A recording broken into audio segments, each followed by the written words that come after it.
સુરતની સિવિલ હોસ્પિટલના postmortem room બહાર બખેડો સર્જાયો હતો। બે ભાઈઓ વચ્ચે પિતાના મૃતદેહને લઈ જવા મુદ્દે બબાલ સર્જાઈ હતી।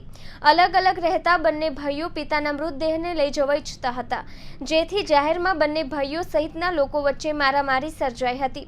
જો કે નજીકમાં જ પોલીસ ચોકી હોવા છતાં લડી રહેલા ભાઈઓને છોડાવવા આવ્યું ન હતું। સુરત સિવિલ હોસ્પિટલના પોસ્ટમોર્ટમ રૂમ બહાર નેપાળી પિતાના મૃતદેહને લઈ જવા માટે બે ભાઈઓ ઝઘડી રહ્યા હતા, જેથી બંને ભાઈઓના સમર્થકો સહિતના 200 થી વધુ લોકોનું ટોળું એકઠું થઈ ગયું હતું।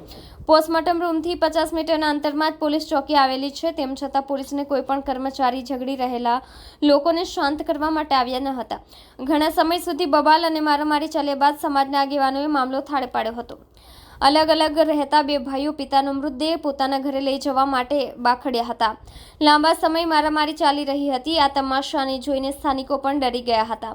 જો કે આ ઝઘડો એ લોકોના અંદરો-અંદરનો હતો, તેમ છતાં કોઈ પણ તમાશો અટકાવવા માટે આગળ આવ્યું ન હતું, જેથી સિવિલ હોસ્પિટલની પોલીસ ચોકી પર સવાલો ઊભા થયા હતા।